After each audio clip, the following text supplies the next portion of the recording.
Hi, Eddie Traxler here. We're back again, Jazz Chat, jazzchat.org on the internet. Plus, you can look up my YouTube channel, and you can also watch on FATV, who has really been really helpful with all of this stuff, and this is their equipment. Fitchburg Access Television was pretty much run by donation, so, you know, if you have a lot of money. Probably if you're a musician, you probably don't. If you're watching this, you're probably a musician. You probably don't have much, but anyway, I have who was also my very first guest, and we were kind of still getting the rough spots out. Paul Luria, which is a longtime friend. I've probably known him since I moved out here in this part of Massachusetts. It was about 20 years ago, right? Yeah, it is. At least, I don't know. I know it was pretty soon after 9/11 when I moved out this direction. So whatever year that was. But anyway, we got a couple of tunes we're going to do that are public domain. We have the tune Indiana.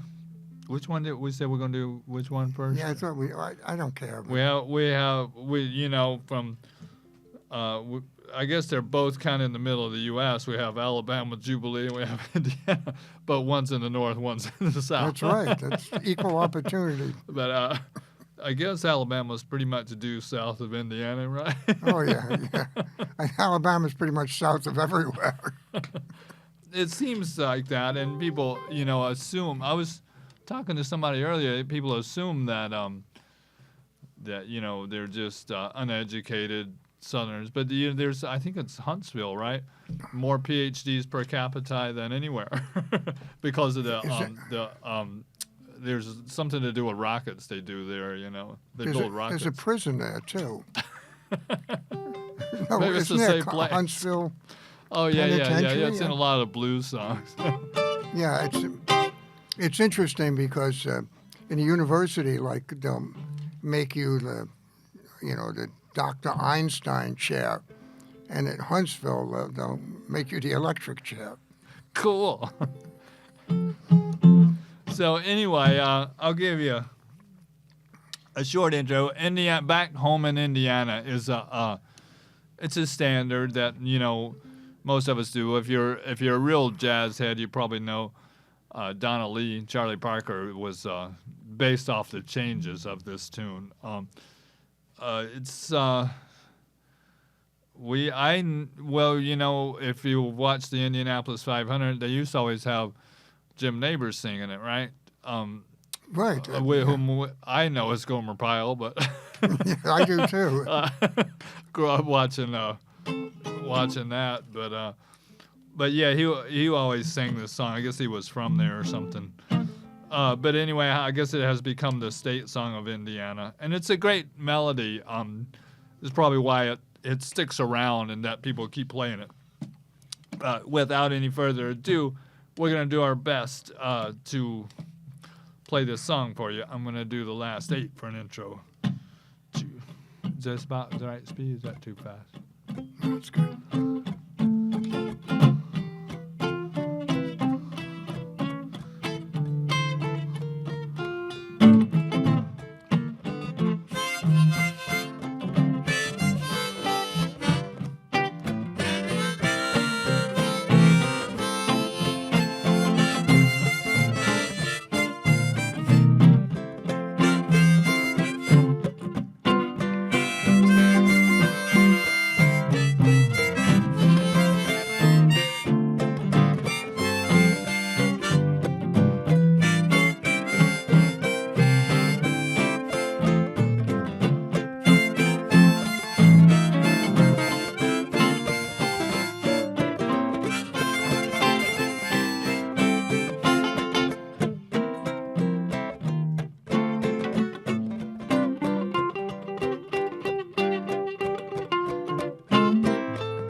All right. So as you can see, we didn't do a lot of rehearsing on this tune, but it's like it gets called off at jazz jams and one thing and another. The form of it is fairly straightforward. It's a little different from, like a lot of the tunes I bring in are just standard AABA type of songs. This and the other one we brought in are kind of just a straight through. There's some long drawn out joke about jazz player calling in late because he's stuck on the bridge in Indiana. There's no bridge in Indiana. Right. So, I can't even remember the whole joke. I guess I should learn it before I. Well, Charlie Parker's tune "Donna Lee" was so popular. Wasn't there a restaurant right over the Fitchburg line in Lunenburg called Donna Lee's? Oh, really? That was Donnelly's. Donnelly's, okay. Oh, Donnelly's. Excuse That was the Irish version of it. Yeah. So the Irish version of Donnelly. But it is public domain. And like a lot of these old songs, there's a whole nother part that no one ever plays. I guess it was from a play of some kind. I think this song goes back pre-1920, I think. As I should get my music history a little more straight before before I discuss it. But we're mostly here to talk about how we play them. I started out with the last 8, kind of hinting that melody a little bit. And like I've said before, if you're a rhythm player or a guitarist or whatever, ukulele, you kind of somewhat expected to set up the song. They might say, "Oh, you set it up," and we'll. So you kind of got to define clearly where that downbeat is what I try to do, so that everybody kind of knows, or you hope they do, rather than what was the guy we used to work? He would count it off one speed. Oh yeah, 1, 2, 3, 4. Yes, we won't mention his name. but jumping in the tune just so everybody knows about what the time signature. And then some songs do kind of start out somewhat rubato, but just to kind of define what we're doing. And then soloing over it, you can pretty much. It mostly stays in the key of F. There's a few rough spots. I was just kind of. And the melody always works good too. I was pretty much just staying in that D minor pentatonic. And I saw that G minor go by. I just kind of. Yeah. And then you're in the B flat, but that's still the key of F. So not too many big surprises there. And kind of you listen for that. That ending that comes back, or I do, because that part's a little different, and that's my cue, more or less. But anyway, you have anything you want to add? This is Paul's tune. He brought it in, and where did you maybe first learn this tune? You probably knew it when it was top 40, right? I knew it before. No, my mother was a piano player, and I'd hear all these songs, and they just got wedged in my head. And it's interesting because I know the lyrics for a lot of songs, but very often the lyrics I sing are not quite the correct lyrics. Yeah, it doesn't matter. I agree. And I think that's good. I think I found that songs that are kind of in my head from when I was really young, they're a lot easier to play because it's like I know I know it's not public domain. I started covering the Yakety Yak, and people say, "Oh, that's Benny Hill." I say, "No," because my mother liked Boots Randolph. She loved Boots Randolph, and I used to listen to that over and over. And the Coasters did that. Did they? Yeah, there were a bunch of people that did it. Chet Atkins did a really awesome version of it. Well, the idea is, at least for me as a musician, I listen if I'm going to learn a song. Like I was learning on the Sunny Side of the Street. Oh yeah. I listened to about 5 versions. We And could it's- do that one on here. I think that's public domain, right? But you're supposed to go up. It's like grab your coat and grab your hat. Yeah, yeah. And everyone I listened to except one went grab your coat and grab your hat. Oh yeah. And the only one who did it was Frank Sinatra, who really went for the note. Yeah, yeah, and he could, those guys were just good, But that's my idea of music is I try to absorb things. And when I'm teaching and I'm playing, particularly ukulele, which is very popular now, I call it my bag of tricks. Uh-huh. Little runs like Good, yeah. That's or cool. and you add that and I don't know what you call it, Eddie. I mean, do you call it like think of it as your bag of tricks or Mostly, yeah. There's and the more of those you have, the better off you are, I think, because if you're actually playing, you can go through all your tricks in one song, and then you can have fun. My wife and I, we play in assisted livings and stuff like that. We just started doing our only Beatles tune when I'm 64. Oh, and yeah? when you come to a point, you... Right. So when we're playing other tunes, it's in B flat, just to kid around with her, I'll play that little riff in other songs. yeah, And that's what I mean. You should use what you have. that's it. Yeah, and we do everybody picks up bits and pieces from everybody else. So I think, a lot of some of my jazz playing is just, I learned it in music school and stuff, but then listening to some of the Django style music, I was at Django in June and this past June, and I guess it's kind of derogatory to call it gypsy jazz, so I've been trying not to call it that, even though a lot of people still do call it that. There was actually one person that was Sinte Romanian that he said, well, he doesn't really care, but some people would, that it's a kind of a derogatory term. And then when I used to play with the violinist from Lithuania, she didn't like for me to use that it was a derogatory term. So I try not to call it that. But I think their style as far as that era, they were mostly acoustic guitars, and they were trying to be louder.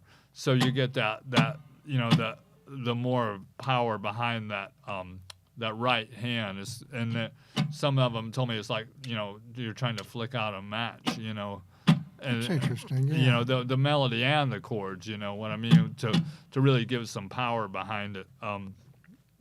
So it's kind of a different style, say, than the later jazz guitarists is mostly what I listen to. I was thinking that Barney Kessel was a great player, and he did a nice version of Indiana.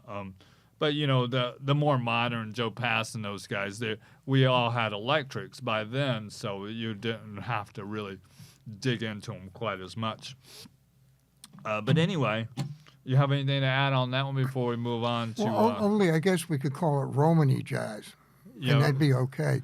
But we're not supposed to, I've been told, to call Dixieland Dixieland. Really? Yeah. Yeah, that could be insulting to me, huh? Well, I don't know. I don't know what else to call it, because Dixieland is different than New Orleans jazz. I mean, it was always kind of divided. The Dixieland was more the white guys, and New Orleans jazz was more the black bands. Oh, really? Yeah. Yeah, it's my understanding, but it's still a term that I do use. Yeah, and it's a matter of if we're using it as a historical term. We're not trying to be degrading to anybody. We're just kind of describing the style of music, or categorizing it. And that's true. In conversation, you would never use the word Negro, but they're still Negro spirituals. Yep, and it's context. just a Spanish word, really, that means black. That's right. That's right. I mean, they still have the black beans in the market basket. They're very good too. Hope you're buying the low sodium, Eddie. Oh well, whatever. But anyway, the other tune that I just I had probably heard it, but Paul said Alabama Jubilee. It's a great tune. It's mostly just the same kind. It's like Indiana. There's really not a B section. I listened to a bunch of different versions. A lot of the country guys did it. I know he was more famous as an actor, but I love his guitar playing. Jerry Reed, he did an awesome version of this, and then Roy Clark had a nice version. Yeah. And I grew up watching Hee Haw. That was like the highlight of our week. And those were some of the top session players out of Nashville. If you look them up, those guys played for everybody. They kind of, I guess they figured out they'd make a better living doing the comedy thing. But, Glenn Campbell was on there a lot. He was a session player out of L.A., really. He did half the sessions. But I think a lot of the Nashville sessions, they all sounded a lot similar because it was really the same people. There's probably 100 people getting most of the work down there, whereas 10,000 songwriters living out of cars or whatever. Doc Watson was a rockabilly guitarist touring all around the South, playing electric guitar, and then they had the big folk discovery in the early to mid-'60s, and suddenly he became who he became. Yeah. But it is interesting. Roy Clark, as we used to say, you know where he was from, by the way? He was, till he was like 13, he lived in Staten Island, New York. Oh, he's from New York City, yeah. Yeah, but then I think he moved to Virginia, where he was a very funny guy, too. Yeah, he was a great player, though. Oh, he was. As we used to say in New York City, he really tore up the pea patch. But, I know you're from New York, but, any big city, you have all styles. You have a country scene. You have, like Nashville. There's people think of it as all country music, but there's a great jazz scene. And, you can find some, like South Broadway is mostly people trying to break into the market more or less. Mm-hmm. But some of the locals will tell you, if you want to go hear some of the cream of the crop, it's like they're doing after-hour sessions or people that aren't on tour. It's incredible. They'll play every style you can think of. And Memphis was a big jazz town back in the day. Yeah. Memphis is known for blues now, but yeah. But really, 20s and 30s, they didn't really call it jazz. It was, the pop tunes of the time. They were popular. It was the popular music. My grandmother, who kind of had a lot to do with raising us. My parents were around, but they traveled a lot and stuff. But my grandmother was from that era. She taught us to do the flapper girl dance and all that. She was really into all that. And it's like I think every generation seems to have some type of music that they want to separate them from their parents. And my mother told me they were, when they were listening to swing music, parents were not wanting them to do that. They were like, absolutely. I know George Washington parents were very upset when he would get out there and do the minuet. Yeah. I'm just making that up if anyone's really listening to us and believes us.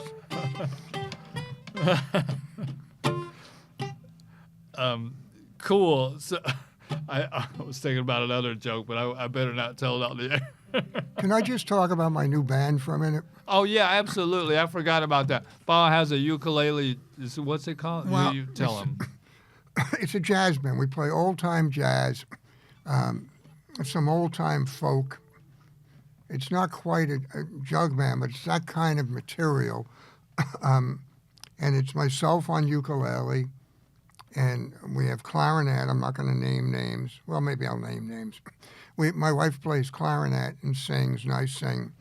And we have Steve Brown is our percussionist who plays drums, washboard, and the rhythm bones, and he's twice All-Ireland rhythm bones champion.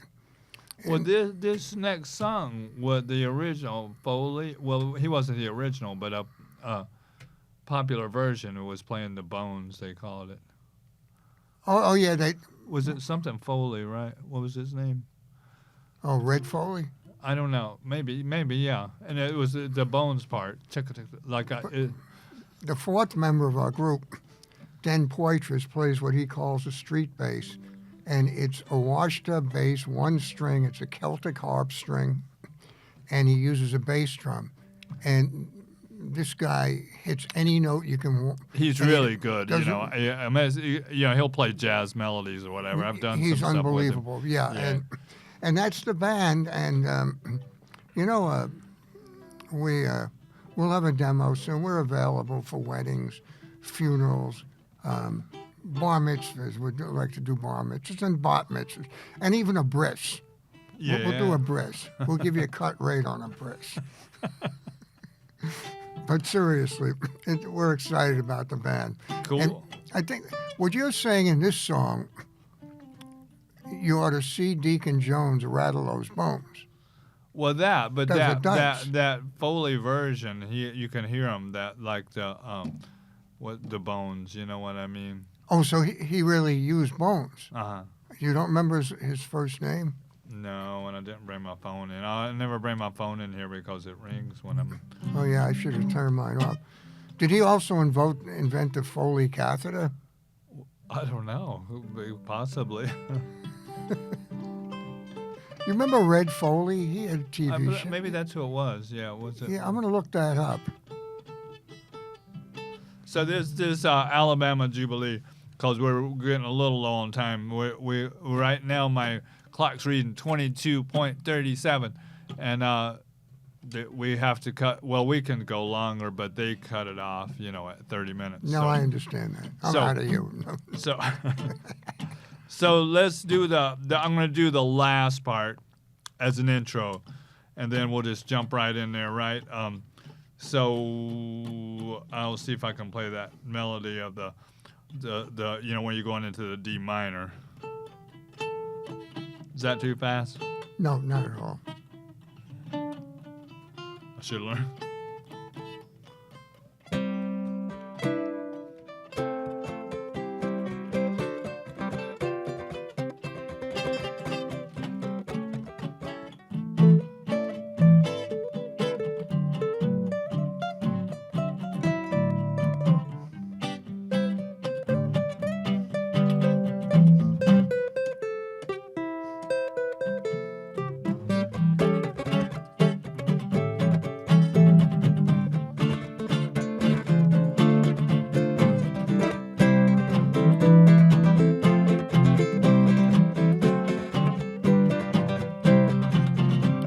To see Deacon Jones when he rattles those bones. Old Parson Brown jumping round like a clown. Old Aunt Mary, she's past 83. Watch your step, watch your step, watch your step, watch your step. Well, one-legged Joe dancing down on one toe. Throw away his crutches, howling, let him go on. Yeah, and the gang's all here for that Alabama Jubilee.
Cool. That's fun. Alabama Jubilee.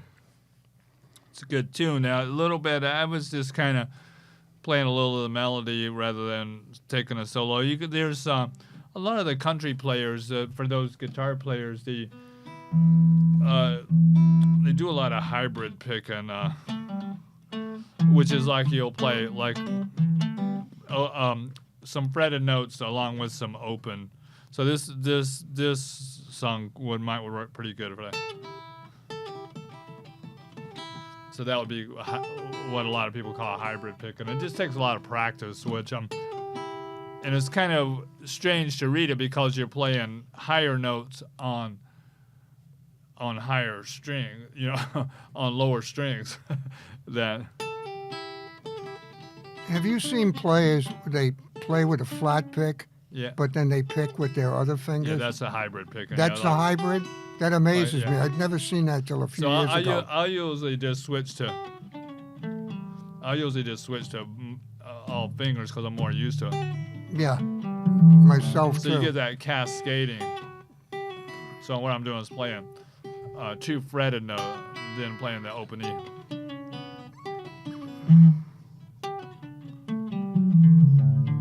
Stuff like that. It would be, But this song, you can look at your open strings and play those if you want. Or some of those guys play the melody down an octave.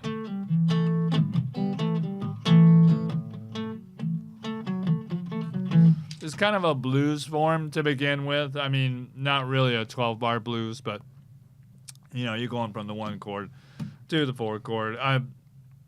Even though we're in the key of C, it finally resolves to C. But I just kind of think of it almost in the beginning, as A is the 1 chord and then D is the 4. But you can look at it however you want to, because it does eventually resolve to the C. But no big surprises as far as soloing over it that I see. And where did you learn this tune from, Paul? Is it like something you grew up playing with? I don't remember. I think maybe over the last decade. It's hard to remember. I mean, there's so many songs, and I don't know. I guess I heard Roy Clark play it. I mean, I love that too. I watched Eeyore too. And some of these lyrics might be not politically correct. No, these they're days not. Because it says Aunt Jemima's past 83. Because I know they had to take her off the syrup, right? I changed that to Old Aunt Mary. That's the way I see. sing it. And then the next one is One-Legged Joe dance around on What's his wrong with toe. the handicap thing? Yeah. So, I mean, hopefully. And then the Hell, Hell, the gang's all here. That I knew that part from Hell, Hell, the gang's all here. Well, that's okay, isn't it? Yeah. What's the heck to be here? You remember, like when I was in grade school, we had to sing, like all this Home on the Range and all that stuff. But I guess kids don't even sing that stuff now because I try to use that as a reference. They don't know those songs, so. But Eddie, it's not like you're singing Heil, Heil, the gang's all here. That'd be bad, To you. It's. I want to ask you a question, Eddie, because you're a guitar teacher and a guitar student. And we only got 30 seconds, so make it quick. I was taught never to play an open string. Like instead of this. I was kind of taught that, but I do now. I do too. Yeah, But play I'm just saying. play whatever you want, whatever you feel, whatever sounds good. And I think if you feel good about what you're playing, your audience will like it too. And just keep playing. JazzChat.org. Thanks to Paul Luria and FATV. We're officially out of time. Well, I got 3 seconds. But thanks for watching. Be back next week.